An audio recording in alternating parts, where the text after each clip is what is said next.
Hello, everybody. Just waiting for Evan to jump on. Ooh. Turn my volume off so that we're not being annoying. Okay. Awesome. Yes. Click. Amazing. All right. Did that work? I don't know how this thing works. Let's see. Invited. Hi, everybody. I'm just waiting for Evan to hop on with me. There's a Danielle in the other room. I've requested, Evan, yeah, I requested you back. Should be able to hop on. Let's see here. Oh, that turned my video off. Let's see here. I accepted your request, Evan. You should be able to jump in there. I've never hosted with another person before, so this will be fun. Oh, there we go. All right. Hi, everyone. Hello. Hi. I was mentioning I have a special cup. Look at Oh this guy. my God. That's amazing. I love that so much. I thought it was appropriate for this call today. Yeah, absolutely. How's it going, Katie? How are you today? I'm good. It's Thursday. It's raining, but it's beautiful. The light in my house is fantastic. I really couldn't ask for much better. Yeah. Awesome. How are you today, Evan? I'm great too. I got the same kind of weather. I'm on Vancouver Island on Comox First Nation territory, and it's kind of like the gloomy, kind of the January is starting early, they say here. Yeah, right. Yeah. Oh, I'd like to recognize that I'm coming from Musqueam, Squamish, and Sabletooth. I'm really terrible at saying that when I need to practice that. Nation, unceded territory as well. Sweet. Awesome. All right. Let's talk about championing inclusion in sports. Let's do it. Yeah, I think there's going to be probably a few more people joining us. And Totally. What I would say is that I'm really excited to have this conversation. So if you want to be part of this conversation, drop us a question, drop us some comments. This is meant to be kind of an open conversation around really how we can embrace inclusion and diversity in sport right now. It's a hot topic. Everyone's talking about it. Not necessarily for good reasons, not necessarily for bad reasons, but just because it's time, right? And so, yeah, I appreciate you being willing to jump on this the call and for being a leader in this space, Katie. I think we've had the opportunity to chat a few months ago about the role that society can have in supporting sport, in being a vehicle for positive change in the world, and with Blueprint. I mean, that's one of the things that we're trying to do, right? So I'm part of an organization named Blueprint. We're based out of the University of British Columbia. And really our mission is to support and enhance the well-being and integrity of men in communities. And a way in which we do that is through sport. And so I've been working with a great team at Blueprint talking about how we can make sport be a vehicle for positive change. And a big part of that is inclusion and diversity, and really having the tough conversations around what it will take for sport to level up. And so I think that's what we'll probably get into today. Yeah, absolutely. Yeah. Totally. And not only in men's sports, but in women's sports, and then breaking down these binaries of becoming more inclusive for trans, gender non-conforming, non-binary humans, and what we can do to really just give everybody a fair opportunity too, because sports are so important for people, and for me, my story of just my whole life, I've been playing.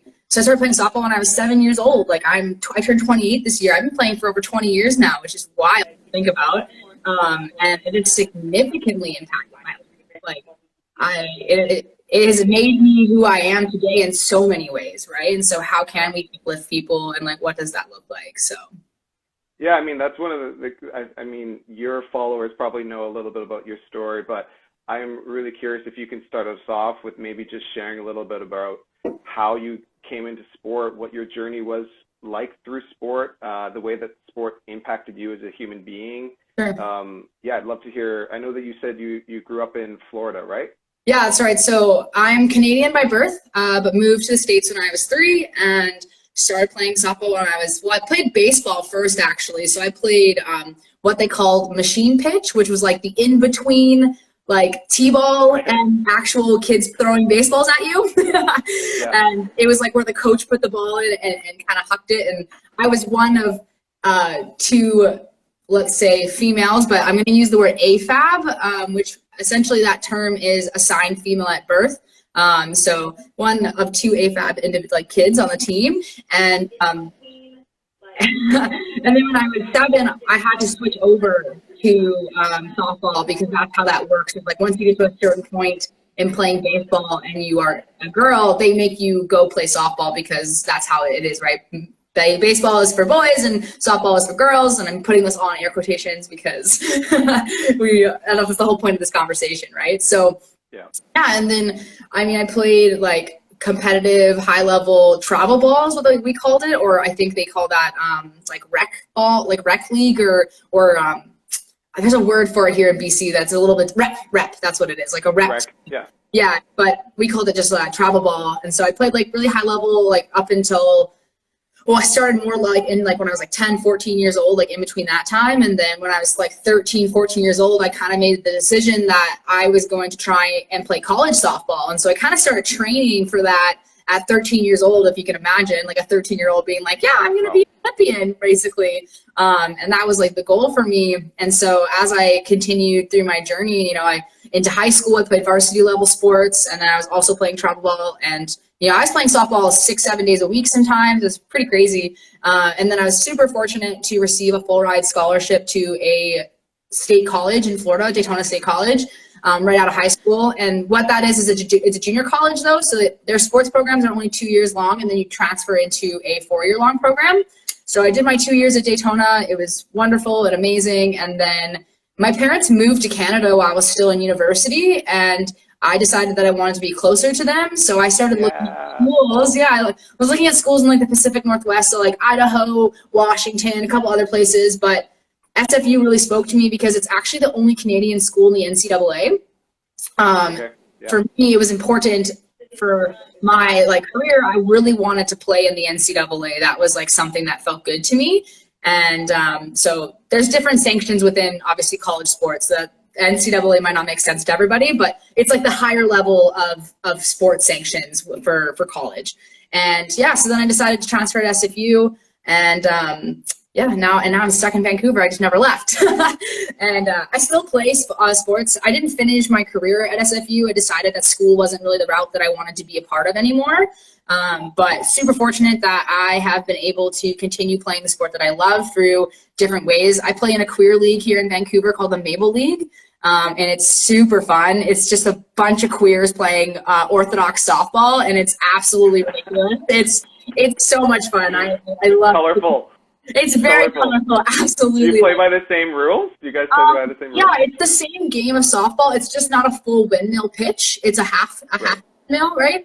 And then I also play competitive slow pitch as well, which is really fun. And I play on 2 different teams currently. I'm not playing obviously right now because of COVID, and I'm actually recovering from top surgery, so I won't be able to play at all this summer. But I play for what is a women's competitive slow pitch team, and then a mixed competitive team. So it's co-ed, like men's and women's, which is also really interesting as a openly trans person being on this all like there's like other people who identify as queer or like lesbian or whatever, but like I'm probably the only out trans person in this league that I know of, at least. And but they have been really supportive of me and my transition and things like that. But yeah, so that's kind of like what's that been like? What was that like coming out to your peers and your friends on the team and in the league in general? What was that experience like? Scary. That's what that is. It's scary. I shouldn't say it's scary. I mean, it is scary. You never really know how people are going to react and whatnot. For me, it took a lot of courage to like be like, hey, by the way, and it was kind of like right in the beginning of everything for me. Like I hadn't even changed my name yet. I had not started hormone replacement. I wasn't even like thinking about top surgery really at that point. I was like kind of figuring out what my next steps were. But I was comfortable in my non-binary identity to be like, hey, I'm non-binary and these are the pronouns that I use. and whatnot. And at the time I go by KD still, but I have now since changed my name to Kaide. And they were all really awesome about it. They struggle to use the proper pronouns and things like that, which I understand, obviously coming from a very gendered situation, but they care about me. And when they always ask me questions, they're like, how can we make you feel more included? And we want to make sure that you feel seen. And Awesome. I feel like I kind of hit the jackpot in some ways, that they have just been we are so proud of you. And they've been following me in my journey and are just, they're wonderful. So I'm very fortunate in that sense. What's been your impression of, because, there's a lot of competition in sport, kind of a hallmark of sport. Yeah. And I'm curious, most recently with the NHL playoffs, one of a Canadian Indigenous man on the Edmonton Oilers was facing a lot of racism from the team that he was playing against. And there's a lot of heat and anger and all the emotions, right? There's a lot of energy in sport, especially when you're competing. I'm curious, have you ever faced any sort of discrimination or any sort of kind of malintent from the folks that you're playing against? Yeah, and this actually, so I haven't really been out since being in those competitive situations. I haven't had this body experience yet, especially with starting hormone replacement and my surgery. So I don't have too much to speak about that. But in previous, my previous life, even in college, a lot of homophobia in general, just as being an out lesbian at the time. I was, very openly out. I had a partner that would come watch my games and things like that, and definitely experienced some really unfortunate homophobia and not necessarily nasty remarks and stuff, but just cold shoulder and just certain things that were just this is coming from a place of malice in the sense that you just don't agree with my lifestyle choices. Right. Yeah. So, I mean, I've been fortunate in a lot of ways, but unfortunate in some. And it was just one of those things where that person just, it's actually kind of funny. They ended up coming out as gay themselves. And I think that it really just was, for them, seeing somebody so confident and being this person's so true to themselves and authentic, they just struggled with that situation. And then they have now reached out to me since then and been hey, by the way, I'm sorry. And also, you weren't wrong. Because I was you're just gay yourself and you're jealous. And then now 10 years I'm part of the family. Yeah. I'm part of the family. Under the rainbow umbrella. Okay. Yeah, totally.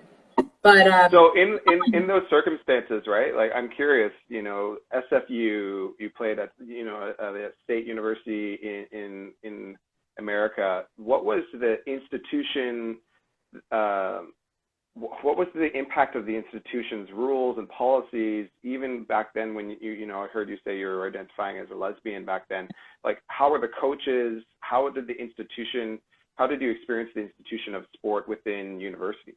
Yeah, SFU was interesting. The culture was really different than I expected. And not that I have any regrets, but in retrospect, I probably wouldn't have gone to school there, to be completely honest. I think I would have gone a different route. And I had a couple other offers out of my second year, and it would have been interesting to see how those would have played out. But the community itself within the other sports teams, my team, I was really afraid to tell my teammates that I was a lesbian. That was not something that I necessarily felt comfortable to do. And I was pretty quiet about it for the first half a semester. And then I got close with one of my teammates and I was hey, by the way, I'm a lesbian. And she was really cool about it. And I was but I just didn't really feel comfortable to bring that forward to any of my other teams, which is also that sucks. Cause when you're trying to build camaraderie and stuff and you can't actually just be yourself, that puts a wedge there naturally even without you trying, it's not even me not wanting to be open. It's just I don't feel comfortable in this space. And but the culture within the actual entire sports community at SFU was pretty cool. I always drifted towards the swimmers. I don't know why, but I love the swimmers. I think that's just because they were fun and they like to drink. They just didn't care. And I don't know, I found that they were a lot more fluid in who they were as people. The boys, I think because the culture in swimming is a lot different than the culture in softball, especially you're basically half naked around each other all the time, whether you like it or not, right? So I just think that it made just a different kind of experience for them. So, but when I was at Daytona, I was super out to my coaches, my teammates. My partner was a swimmer, ironically. Right. There you go. Other part of the time I was a swimmer, and I felt way more comfortable in my own skin, which is really funny considering I was in Florida, and then I felt the opposite when I moved to Canada. Like that is just kind of interesting. But yeah, and like a lot of the girls on my team or people on my team were also like self-identifying as a lesbian and were also out. So I felt way more safe in that situation. Whereas anybody on my team at SFU, if they were queer, it was very much so in the closet and I had no idea. So What do you think the difference there was? Was it a culture that the school had? Was it a culture of the coach? I mean, they were both the same. Yeah, that's a good point. The coach at SFU was really intense. Like he was a very intense man. And he definitely created a very like militant style program. Like it was a lot for me. And I don't do well in those kinds of situations. So I think that's why I didn't necessarily thrive, and I wasn't able to just like become like one of his minions. And that's like something that I'm a rebel. I've always been a person that's just like, I am me and this is how I am, and like I'm here to work hard, but I'm not gonna like file in line, if that makes sense. So I think that was a big issue and why I didn't succeed at SFU. And I think that had a lot to do with like too, like the way that he instilled that into his players. Like the culture just wasn't as like accepting and welcoming in some ways. Oh, they were all like really tight. Like it was also hard coming in as a junior when all of these kids had been playing together since their freshman year. So they already had like their molecule, like their like baseline. And then I'm like this outsider. And then also I'm now competing for the same position that you've been working for the last few years. So that adds an extra bit of like, layers to that as well. And I recognize that too as like, something that might have caused like these wedges as well.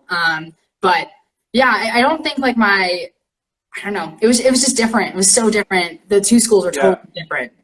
And I mean, that's one of the things that we do here at Blueprint in the sports world that we're working in is understanding the role that coaches have in creating a space for people of all stripes on a team who may not be out around whatever it is in their life, right? Yeah. And some things that could be very apparent, right? Or like race or religion, right? And how does the coach, as kind of the leader of supporting a team through all the beautiful aspects of sport, create an environment where everyone is seen for who they are, right? And so one of the things we have is actually a coaches program, but I find it interesting that you use the word militant, right? Because we don't use that word, but it's kind of a word that a lot of people would use to describe some of these kind of like traditional coaching mindsets, right? Where it's performance, you as an athlete before you as a human being.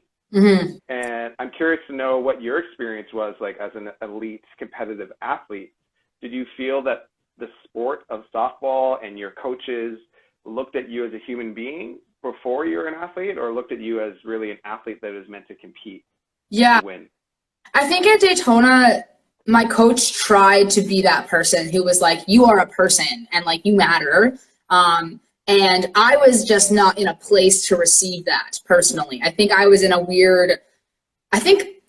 truthfully, I was struggling with my own identity as a person that I couldn't even accept the love from my coach. Like, I was going through my own like life experience coming from like where, my childhood or like whatever it might have been, like previous like life before. And then also just being like this like young, independent 18-year-old and like having no idea what life meant, and like trying to figure out all those pieces while managing basically a full-time job as an athlete. But my coach definitely was way more like trying to be that like mother-esque person and was like trying to like, build those like actual relationships with, I think, my teammates and like myself, especially. Like she like sat me down one day, for instance, and was like, I've noticed that you've been off lately. Like, what's going on? And I was like, crying in her office. And then she ended up setting me up with like a counselor at school so that I could get some like help and stuff. Whereas like, I didn't feel like I had that same relationship with my coach at SFU.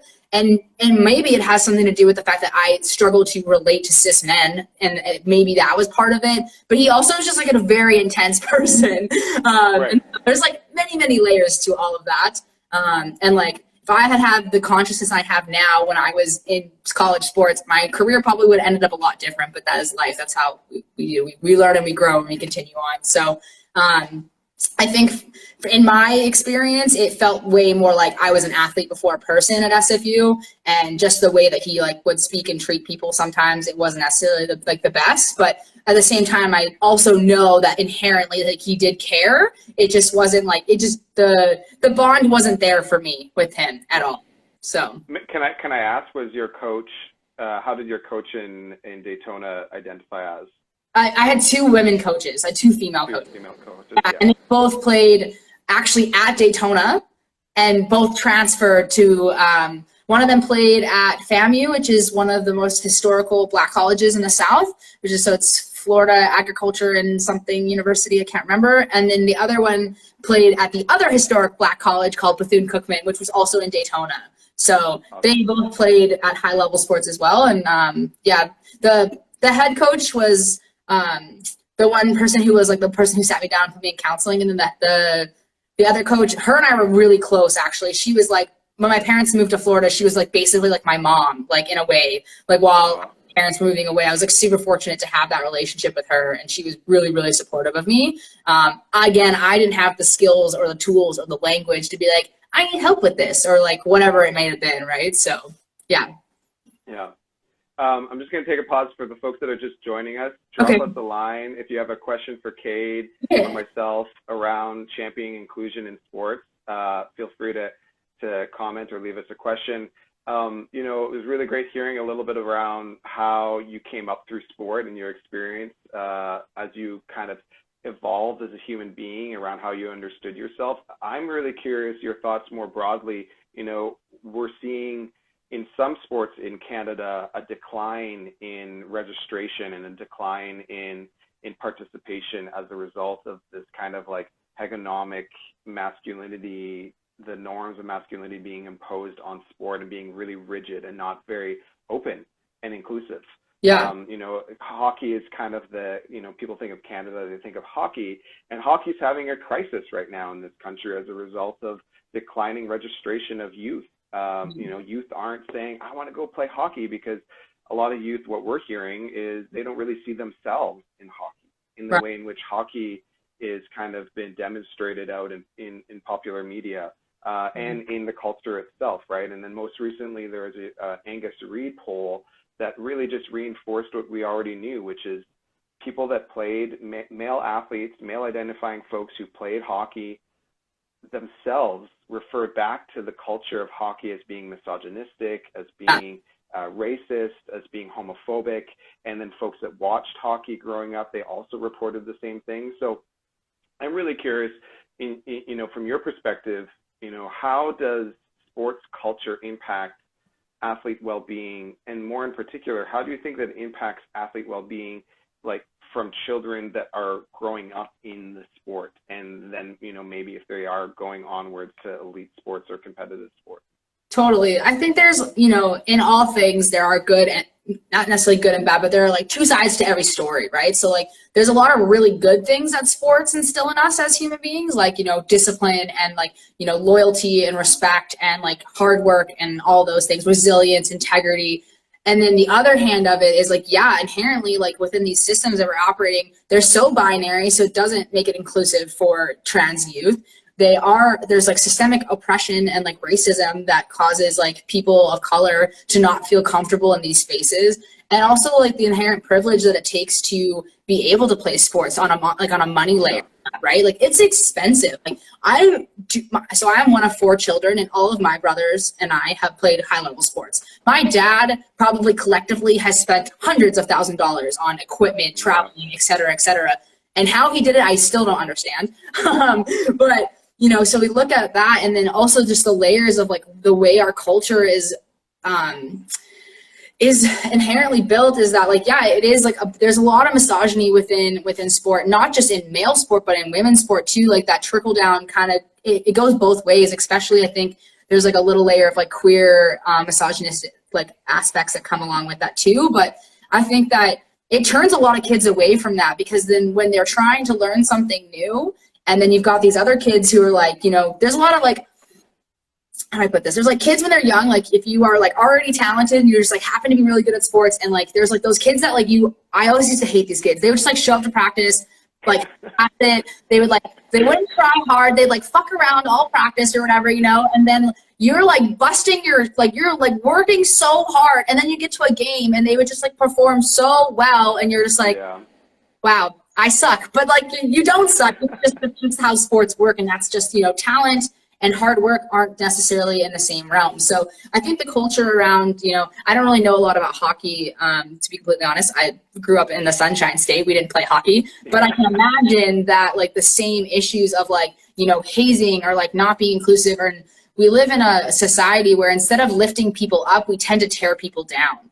And I think that is very inherent, especially in sports, of like, well, I'm better than you, so why am I not playing, or whatever. And it's like equal opportunity for all these kids is hard when you are like, when you're trying to win at the same time. Like there's like this competitive aspect to it. There's like, you know, all the other issues as well. But I think the culture around it, like it does do a lot of good, but those things definitely will deter people away from it. And like I can imagine how, especially youth now, I think with this like uproar of understanding that like, you know, gender isn't binary, it's probably hard for them to be like, well, I feel like, let's say an AMAB kid, you know, is like, well, I think I really want to do ice skating, right? Like, but then his dad is like, well, you're a boy, like you need to play hockey, you know, and that's that inherent misogyny of like, well, you're a man, you need to play a man sport or whatever, right? But like, if this kid is like feeling like ice hockey is more, or sorry, not ice skating is more his like way of expressing himself, then like we should promote that. It's not about it's not about inherently like instilling more manhood in this child. It's like giving them the opportunity to express themselves in what feels good to them, you know. And I think that's what really it comes back down to, like this idea of like this extreme binary system of like, well, again, like girls play softball and boys play baseball. Well, actually, I have a friend from high school who plays on Team USA baseball, and she is a freaking badass. Like she is so good at baseball. Like she's really very, very talented at softball as well. Don't get me wrong. She played Division I and you know, was really, really talented, but like very good at baseball as well. And so I think there has to be duality in the sense that like, you know, sports are sports and anybody can play whatever sport they want, and how we get to that inclusive space, that's the path we have to figure out now. Right. Yeah. And how do you think if those are kind of the major issues that can impact a young person's understanding of how they see themselves in sport, how do you think that might impact their general well-being? You know, mental health is a huge crisis in the Western world right now, and sport is supposed to be this space where we go to be well. Totally. We sweat and we play and we laugh and we move our body. And I'm curious if that's supposed to be the space that like parents, schools, communities are saying, go play this sport, go have fun with your peers. I'm curious how you think sport is actually restricting or impacting individuals who play sports well-being, especially youth, right? Yeah, totally. And I mean, the other side of that too is like, yes, go play sports, but not everybody's athletic either, you know? And so we also have to like make space for those kids to try these things and say, hey, you know what? I tried it and it wasn't for me. So that's like another part of that too. But to make them feel like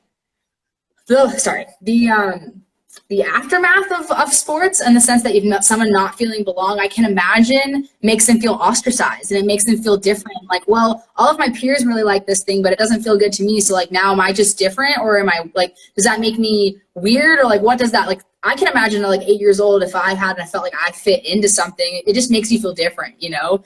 And like, I think the idea too is like, I have this concept, it's called a quid, which is a queer. Okay, let's hear it. Yeah. So what was it? One more time, I missed it. It's a queer kid in distress. So the idea is queer kid in distress. Okay. Yeah. So the idea is that queer folks who grow up queer or come out as queer later in their life experience different levels of distress simply because they're queer, and it has nothing to do with like everybody's lived experience is different, but like these kids feel something different simply because they are outside the societal norm. So I can imagine like kids in sports feel something along the lines of distress as well, right? Like if you feel like, you know, I really love baseball, but I'm just not as good as my teammates, that level of distress probably makes you feel like, well, I'm not good enough, or I'm not this, or I'm not that. And you start writing these stories in your mind that like, you know, you don't have value because you're not as good as the people around you. But I think at the same time, sports brings camaraderie into that of like, okay, well, my favorite thing was like my dad, for instance, he coach my brothers, and he would go to the little league and they would do all the like the drafts or whatever, and they'd pick all the kids, and my dad would never pick any of the kids. He would just sit in the back and be quiet, and he'd take all the leftovers. He'd take my brothers and all the leftovers, and let me tell you, every single year they made it to the championship. They might not have won, but they always made it pretty far. And my dad was like a big believer in taking all these kids who were not supposed to be good at sports and instilling confidence in them and being like, hey, this is the strategy of the game. Let's practice these skills, like, you know. And so I think if you have the right mind frame around it, you can really build up these kids and give them the opportunity to like just learn, even if they don't end up going like to high level sports, you know, like, but still like the essence of sports is the camaraderie. It is the fact that like, you know, I'm getting goosebumps right now thinking about it. Yeah.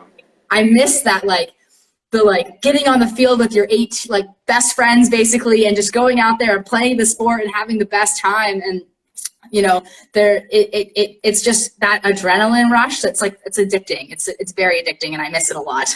And so I can imagine at a young age too, like if somebody was feeling the opposite of that, that like growing up, they would be like, oh, well, maybe I'm not like figuring out ways to fulfill themselves might be hard when you're, you know, in a culture that's not really giving you that opportunity to like build that confidence for yourself. Right.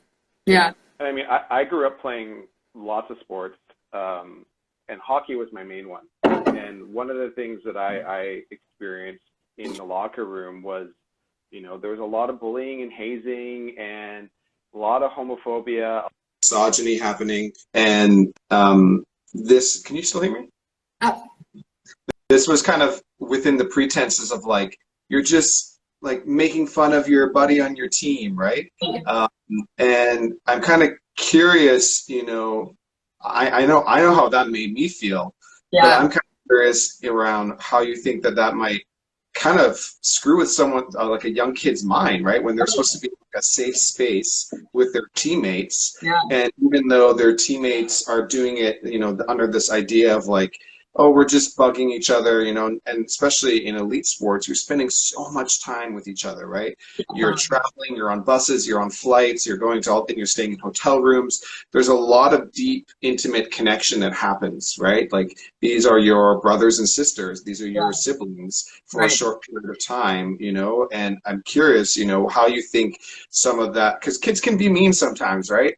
And Absolutely. I'm really curious, like, you know, how you think sport on like a higher level, or the structures of sport, perpetuate negative stereotypes and harms and attitudes and behaviors, and how that then impacts the people that play sports. Totally. And I think it's like, so for me, this is like my personal experience. So when I was like 13 years old, I knew I was gay. Like I had a moment where I was like, I was watching a movie, and it's like a very specific movie, which I don't know if you know it, but it's called Stick It, and it's a gymnastics movie, and Missy Pergman is the main character. She's like a beautiful woman. Anyways, and there's like this one specific moment, she's like dipping herself into an ice bath, and I was like, what are these feelings? Like, excuse me, what? Like, Nice. I had no idea what it meant, you know, but I was just like, I was feeling attraction to this person, right? And so 13 years old, didn't really understand that, but fast forward to I was like 16, and I'm playing on a very high level team. We're like going to nationals, you know, we're one of the best teams probably on the East Coast at the time, and, you know, one of the best teams in the state of Florida. And 2 of my teammates started dating. And I was like, you can date girls? What? Excuse me? What? But also I was so internalized, like I had so much internalized homophobia that I was like, oh, there's no fucking way I'm gay. Like, no way. Like, you know, but some of my teammates on the team really ostracized these 2 girls that were dating and made a lot of fun of them behind their back, and like were saying really, really rude things. And like, just, so for me, that pushed me far back into the closet, right? I was just like, there's no freaking way I'm going through this. Absolutely not. And then fast forward to like my senior year of high school, and I was like, no, I'm definitely a lesbian. And I started dating women and like started like, you know, exploring that part of myself. So that culture literally set me back like 3 years in life of understanding that part of myself. So, you know, it is these jokes in the locker room that even if someone doesn't speak up, like you're making an impact on someone's life, you know, like the things that people are saying, like, you know, whatever queer joke they want to say, it's not a joke, because we need to be more accepting and inclusive as a collective of people, right? Especially within these like very intimate settings of sports. Like I would hope now, as we move towards the idea that like, you know, queer people exist and we're here, and like it's, you know, that making gay jokes in the locker room is not happening, you know, and I'm sure it still does, because it's obviously still something that we're like working through, and as a, you know, we're becoming more accepting, I think, as a society. But you know, those things do matter and they stick with you, you know, they really do. And I think people don't realize how your actions really affect people for the long term. You know, like one of my teammates was like, she just like really didn't like me, you know, I don't know what it was. But it stuck with me for a long time, where I was like, why didn't this person want to be my friend? Like, you were supposed to be my teammate. And like, it really impacted my life, and it impacted other relationships with me and my other teammates. Whereas like, you know, like putting wedges between me and my other teammates because they would like, you know, cliques and stuff like that. And I'm not sure, obviously I played women's sports growing up, and I'm not sure if I would imagine it was probably similar with the boys too, though. Like, you know, like brat packs and things like that. That's what I call them, is just like, you know, little. And then how does that impact like on the field, on the ice, right? Because you're not talking, or there's this weird kind of like, you just did something that really made me feel like shit. Yeah. And now I'm supposed to like go out and try to win this thing with you. It's a complete mind fuck, right? It's like totally. And that's something, because your heart is saying like, this person's not safe. Right. This 100%. this person, like, I need space from. Yeah. But then you're part of this experience, this structure called sport, which tells you, put it all down, put aside all your differences, and go out and win. Right. And that's something I will say is not necessarily a bad thing, because it does create resilience in you of like, okay, you know what, I'm not going to get along with everybody in my life. Yeah. I'm not. It's matter of fact. Like, I'm not going to get along with everyone in my life. But at the same time, I think it doesn't create space for like communication of like, hey, this is how I'm feeling, and this is why. And now how do I navigate that? You know, and then you, let's say you're like, okay, well, the answer is to leave this team. But then it's like, well, I don't want to leave this team because, like, for instance, like on my team, I was like on one of the best teams in the state. Why would I do that to myself as a competitive athlete, wanting to like better myself and like, you know, get into like college and stuff? It made no sense in that logical way, but also in like my heart feelings, I was like, this freaking sucks. I don't want to be here. So it has like, you know, it's very layered in that sense too. Yeah. Yeah. And someone that dropped in the chat, you know, new immigrants, and how individuals, potentially new immigrants whose English is not their first language. Yeah. How do you think that kind of the power structures of sport perpetuate negative stereotypes around folks who might have a language barrier? Totally. I can imagine that would not be an easy situation to be in. Again, this is where I'm like, I can't speak for people who, because English is my first language, but it definitely, in my past experience, just like we're growing up in little leagues and stuff and seeing that, I think that, you know, it definitely creates this like space for these kids to feel like very different. And it's the way that we go about it of like, okay, well, these kids still deserve to play sports. Like they, especially if they're interested in it, like, let's like promote that. So like, I mean, I don't know if like having interpreters or something like that would be an option, or like what that looks like, but finding some way to like build that bridge so that those kids can still feel included, because it's important that they still get to play. Just because the English isn't their first language, that doesn't like take away anything of their ability or their talent, right? Yeah. And I think this goes into something that we've talked about a bit before, which is intersectionality, right? So this idea that, you know, you speak highly around the kind of binary space that, and we'll get into that shortly, I'm sure. Yeah. But I'm really curious, you know, when we think about sexuality, religion, ethnicity, race, language, you know, how do all these things play into sport and sports more broadly? Maybe you could speak to the sport that you have a relationship with, but you know, when I think of sport and how it's actually advertised, you spoke about promotion. You know, how do we promote sport? How do we recruit young athletes when the sport is being promoted as a white sport, or a sport that has white supremacy type characteristics, right? Yeah. Or patriarchal characteristics, or heteronormative characteristics. Yeah. You know, how do these stereotypes again impact folks who come into sport with intersectional experiences in their own lives? Yeah. I think we just have to break those barriers. Like that there's like, you know, it's recognizing that all of those things are prevalent and changing it. Like there's really no other answer in my opinion. Like just being like, okay, so yes, this sport looks like it's only for white people, but that's so beyond wrong. Like, sports are for everybody, you know, and like, I think that we just really have to work hard at, it's like our obligation as consciously aware humans that this is prevalent to somehow make changes in that system. That it's like, we have to be the people to break those barriers and be like, okay, this isn't right. Like, you know, everybody deserves to play sports. Sports are amazing. Yeah. And how do you think that this impacts youth sports versus college sports versus pro sports? Like, where do you think all those places are at right now? I feel like youth sports, depending on like, you know, region, I would imagine is like definitely impact on that, like where you're playing and where you're coming through. You know, like playing softball in the deep South is a lot different than playing softball in BC. It just is. Not only from like the actual like cultures that they've created and stuff, but yeah, like both countries, you know, Canada and US, we do operate in these like, you know, very systemic racist like systems at this point.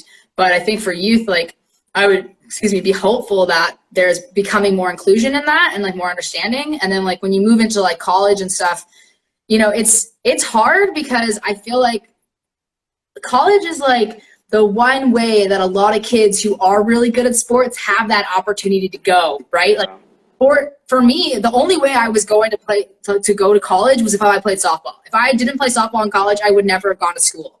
That was, parents couldn't afford to pay for school, you know, like there is just, it was just not going to happen if I didn't get a scholarship.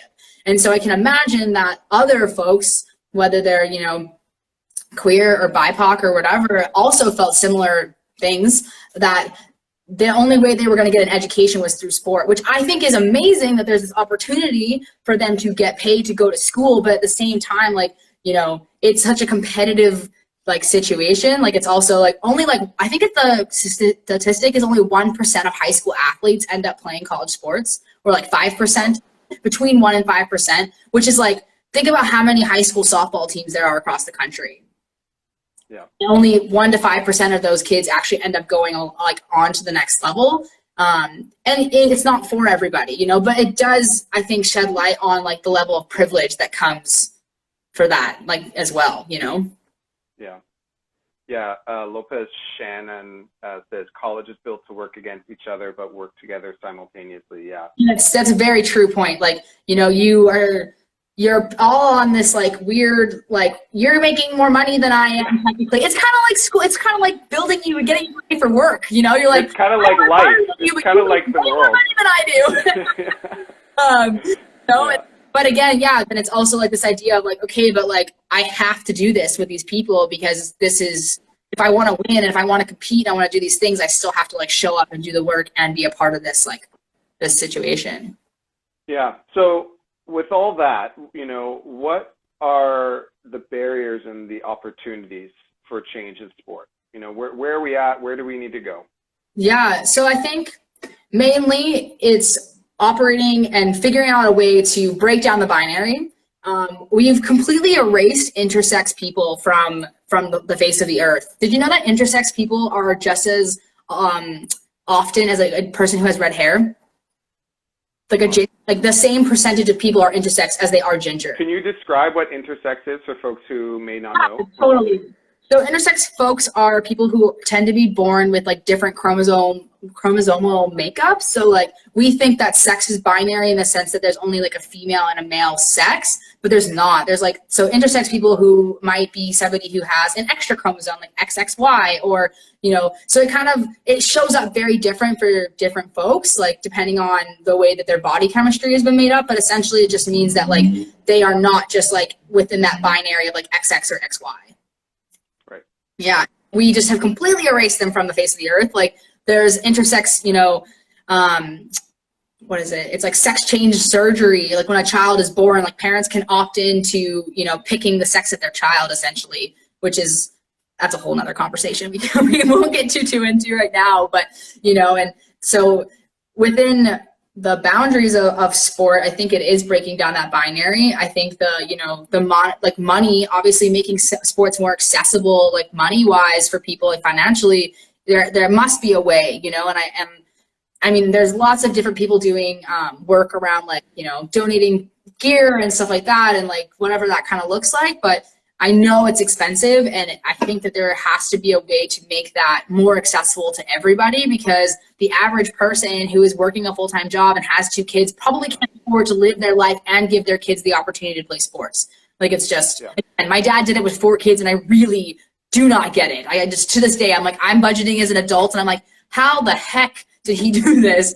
So it's very, you know, I'm like, I don't know how he did it. It's mind blowing. And other, like, I think barriers around sport too is, my big thing is gender. Like, I'm really focused on that, of like, how can we like give these kids, like trans youth especially, and like, you know, you look at all these laws that are being passed in the US, like we talked about this a little bit briefly, you know, that are directly attacking trans youth in sports. Like we can't do that. Like, these kids still have, like, they deserve the opportunity to play the sports just like anybody else does. And just because they're identifying different in their life that shouldn't take away from their opportunity. But how do we make that more inclusive? I think that it comes back down to the science of, like, you know, humans are in existence where there's such a spectrum of people. And like I said, since we were erasing like intersex folks, and if you don't add that into the pile of like the like research of how people perform based on like their genetic makeup, then like we are like going to continue to operate in a binary system. So we have to like break that down further and be like, okay, how can we like put people into like categories? Like that's the question we have to answer. I don't know that answer. I'm not a scientist, you know, I don't have that answer at all, but there's got to be a way. That's what I'm thinking, you know, at the end of the day. The whole structure of sport all the way, and we talked a little bit about this, you know, the Olympics are coming up, Tokyo 2020, 2021, and then shortly thereafter, Beijing, I think, right, in 2022. Yeah. You know, these are the top of the top of their game, you know, and the sport is separated by female and male sport, right? And so if that's what little children are looking up to, and they don't actually see themselves as male or female, right? They see themselves somewhere on the spectrum, somewhere between the binary, right? You know, what are your thoughts around how we can actually support folks who don't identify as that to see themselves in sport? What is a way that we can support them, and what is a way that we can invite sport to have this conversation? Yeah. I mean, I think we just have to start having, like, just actually having the conversation, not just being like, oh, we're like trying to figure it out. Like, what are like steps? I actually really feel like I don't have the answer to this. I've done a lot of thinking about this, and I'm like, you know, I'm like, what does that look like? I'm not 100% sure, but there is definitely ways we can go about it to figure out ways to be more inclusive. And I also think representation is really important, you know, like, I recently found that there is a trans man playing, or he's a runner for Team USA, and seeing him outly as a trans man and representing the country of the United States of America, that's amazing. And more kids need to see that. But again, it's not hitting all the points because we aren't including like gender non-conforming people or like non-binary youth as well. Like, those kids matter. And it's amazing that we're seeing these like trans athletes come through. And like, I'm not a fan of Caitlyn Jenner at all, but as a human being, but their transition is also a like story to be told in some capacity, right? Like, they, you know, won an Olympic gold medal, and I think it was 1976 or something like along those, the decathlon or the triathlon, whatever it was. And now identifying as a trans woman, like, they should be a great example of one of those people that did this, and like how it affected their life and what that would have looked like for them if they could have transitioned earlier in their life. But she's not the best advocate for the trans community, in my opinion. So, well, that actually brings up something it just came to me. Do you think that there are a lot of athletes that are just playing the game as it's laid out, you know, by the sports gods, that say you need to be playing male sport or female sport, even though they don't necessarily identify that? They're just doing it because that's unfortunately the way that the rules have been placed. Like, I'm just wondering how many people are out there playing sport that don't actually see themselves under that title as male and female. Oh, what are your thoughts on that? 100%. No, totally. There's actually an individual that plays in the WNBA, and they just came out as non-binary. So they are playing like women's basketball league, but they are non-binary, and they are super out about it. And you know, that's like one of those things where it's like, we're erasing the existence of these people through sport by putting these titles of like women's and men's. And like, again, so what's the answer? We have to like, I think there needs to be like more research done and more science done. And I bet you if you took a poll of like all of the athletes across like United States, across the world, realistically, you would get answers of yes. Like, I mean, I was, and I didn't even know it. Like, and also it hindered my transition.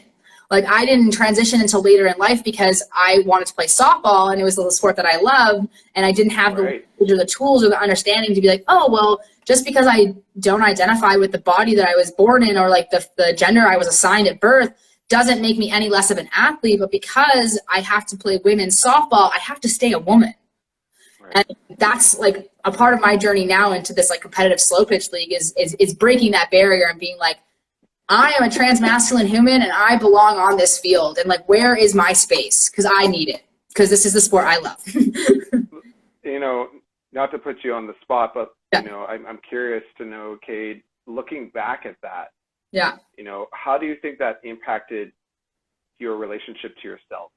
Oh, extremely. Like, it absolutely impacted the relationship I have with myself, because I never fully had the capacity to like love myself for who I was, because I was never my authentic self. I mean, don't get me wrong, I've loved myself my whole life in like different versions and, you know, the growth and whatnot, but the amount of love that I have for myself now and the understanding and the consciousness that I carry, like, is so different than it was then. And like, you know, I was hiding so much of myself and not digesting certain things, and simply because, like, again, the sport I loved was very gendered and I wanted to continue doing that. And I didn't really understand what trans was, to be honest, either. I met my first trans person when I was like in my early 20s when I moved to Vancouver, first out trans person. And then a lot of my friends from high school, ironically, like 7 people from my high school have all transitioned since high school. Wow. Yeah, so there's like 7 of us from my class that are all now on the, like, have just completely gone for it, which is like pretty, I think, interesting, you know what I mean? But how do you have that, you know, how many people was your is this all in your graduating year or just in your high school in general? 3 in my graduating year, and then the rest all in the same, like, within the same 4 years that I was there. Yeah. Wow. And a lot of people from my high school too have either come out as a lesbian or as a gay man or whatever too. So it's like a lot of queer folks have like flourished since. Actually, yesterday was my 10 years of graduating high school. It's pretty weird to think about. Time goes by. What? 10 years? Oh wow. Okay. All right. Yeah. And so I think, you know, this comes back to like a topic outside of sport as well. It's like queering education. Like, imagine if at like, I don't know if you guys did this, but when I was in like 4th grade, they did like the sex talk, and it was like this is a vagina and this is a penis and this is like whatever, blah, blah, blah. So if we like actually included all of these people in these like, and representation within that education system, I think you would get a lot of kids at an earlier age being like, hey, I feel like that, or this feels good. And, you know, I was at the doctor's office, and this nurse, you know, I'm visibly queer, talking to her about things, and she opened up to me that her granddaughter said that she liked girls, and her response to me was, honey, I think you're a little too young to understand that. And I looked at her and I said, she is not too young. She is not too young to understand that. Her feelings are valid. Do not erase what she's feeling and put your heteronormative crap on her. If she likes girls, she likes girls, and like, you need to accept that and like give her the space to explore that, because you're only hindering her process.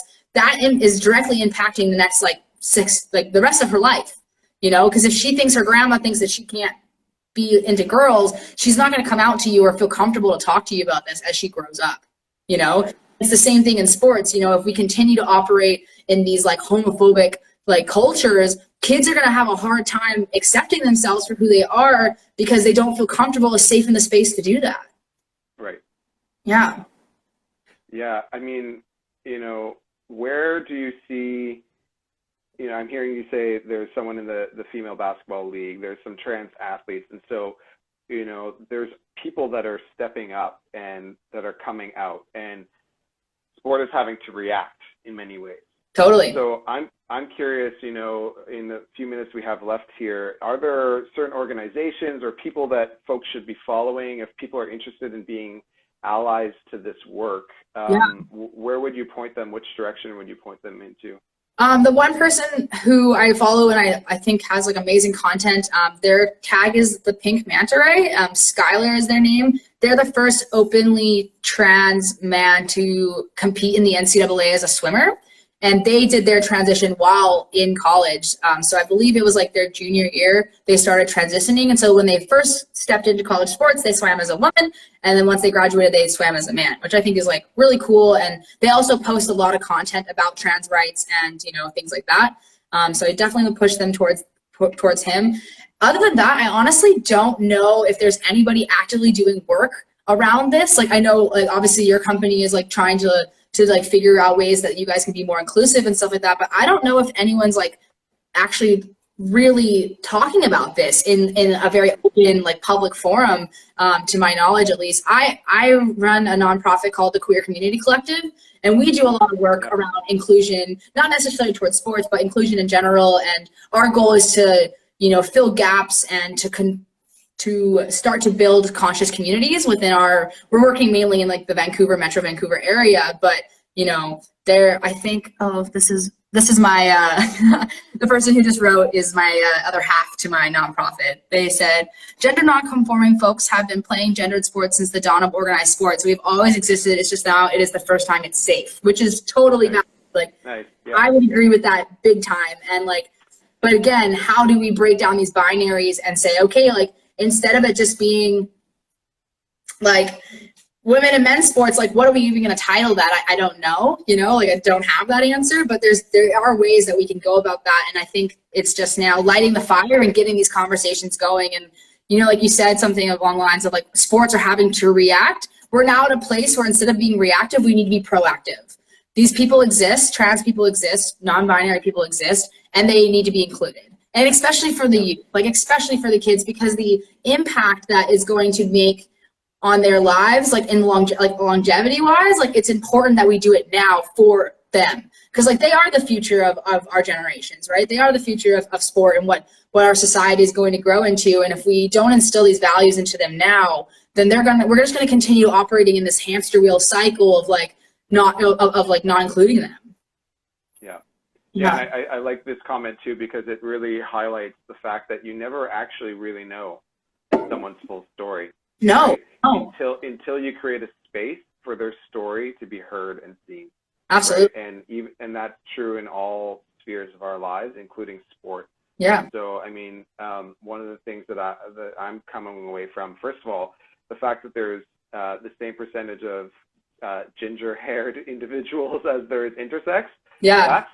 That should be like proclaimed, you know. I think people have this myth that like intersex people is like a rarity, so we don't have to adjust or you know, create a space for them. But it's like, no, they are as prevalent as ginger-haired individuals, right? And non-conforming, you know, non-binary individuals are part of our families, are part of our communities, are part of our sports team. Totally. How do we actually create a space for them to be able to be themselves? Yeah. Because we know that when people feel safe, you know, everything goes well for them, right? They're happier, they're healthier, they're likely performing better because they feel more connected in their team and on their sport, And so, I mean, I guess last words from you, Kaide, in terms of where you think we're going and what we need to do, and then we'll leave it. I guess if anyone has any final questions or comments. Yeah. I think we hit them all. That people. I think where we're going is into a space of inclusion. You know, I think people are really recognizing that, and I think that, you know, we are growing collectively, and I think the conscious awareness of people it's rising, you know. And is it rising fast enough? In my opinion, no, but that's also a part of change. Change is uncomfortable, and people don't like to be uncomfortable. Yeah. And as we continue to open up these conversations, like, it's going to be uncomfortable, you know. It's different. It's not what it was like 20, 30 years ago, but that's the whole point. As a human being, we evolve. Like, we're evolving as a collective. And so I have hope and faith that we are moving towards a more inclusive space, and that we can really figure out ways to break down these boundaries, like these barriers, and like just remove them so that everybody has the same opportunity to experience something. Because like for me, sports was so important to my upbringing, and like I said, it's like inherently made me who I am. And I think everybody should have that same, you know, experience and privilege to like, to feel that adrenaline, you know, whether it's on the same level as me, because I'm a very competitive person, might be different, but it's like, you know, my experiences, you know, were so amazing that like, I want other people to feel that. And I think that, you know, there's no other way, in my opinion, other than like becoming more inclusive so that everybody can experience it. And even as like an adult in sports, you know, how do we break down those barriers? Like this career league that I play in, you know, there's different levels. So it's like a rec, intermediate, and then a competitive. And like rec level people have never played sport before. So even within that league, we're talking about how do we break down these barriers to like give these people the opportunity to learn. And, you know, I host clinics and we do like pitching clinics and skills clinics and things like that. And so even within like adult sports and camaraderie, it's all about, you know, creating conscious communities and a culture where, you know, you can come in and play this sport, a sport, and feel welcomed and feel seen. Yeah. That's really, at the end of the day, we all want to be like loved, seen, and validated. Like those are the big things, right? And sports does that for a lot of people, right? A lot of people, and it can continue to do that, not just for youth, but for elder people as well. And like, I definitely think that we're moving towards a more inclusive, conscious, creative community. Like we have to, like there's just no other answer, you know. And like we've got momentum on our side. Yeah, right? exactly. Yeah. And we've got to hold the people that are scared, right? We've got to hold the people that aren't normalized to feel uncomfortable in their position of power,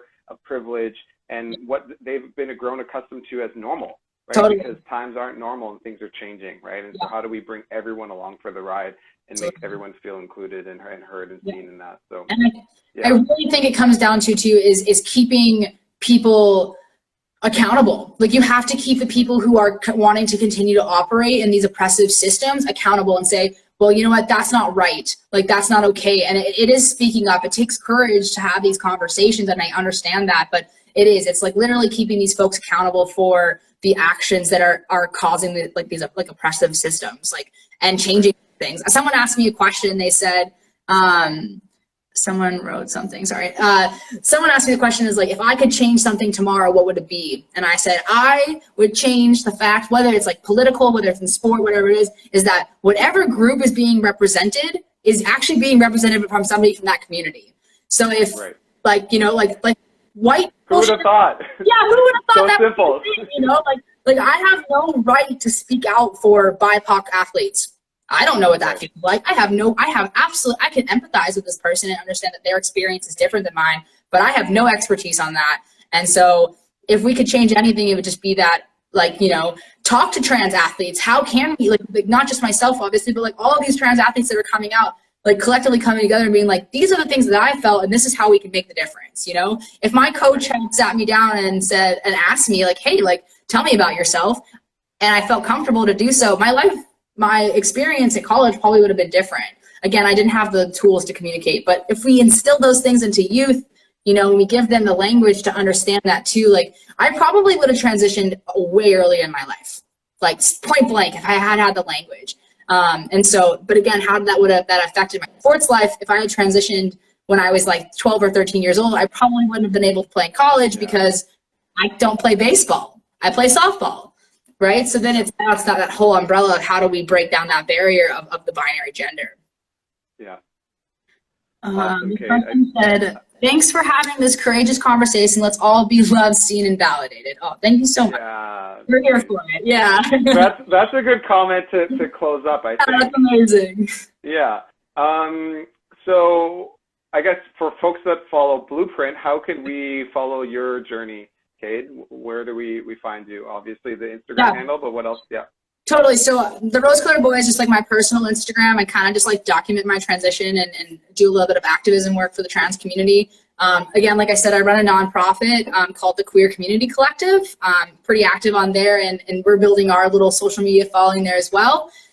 Those are my two main ones. And yeah, I'm always open to like DMs and questions, and I love having conversations around this. So please feel free to send me a message if you want to talk further about anything, or if you have any questions or concerns about something that I might have said, because God only knows sometimes you know how it gets. But I love constructive conversations, and like, you know, I'm here to have that, like, let's, you know, deep, vulnerable, like, conversations about what needs to happen for change. Like that's definitely always willing to learn. Yeah, I'm always willing to learn. And I recognize that my voice can't always be the loudest one in the room. So I really want to hear other people for what they have to say, because if we actually sit down and like listen and have, you know, an awareness and like actively listen to people, then I think that the change that we need to have will actually be possible. Great. Yeah. Beautiful. Amazing. And I would just mention, so Blueprint, follow us. We're going to be doing some Instagram lives over the next month with different influencers and change makers in the sports space and in the masculinity space more broadly, around how we can create change in our societies, in our communities, in sport, in business, in all the world that we live in. So with that, thanks for everyone for watching. Kate, thanks for hosting. This was great. Thank you. Always nice chatting with you. Yeah, it's always, I know. Keep it going. Yeah. Sweet. Awesome. Okay, guys. All right. Have a great day. Thanks, everyone. See ya. Bye.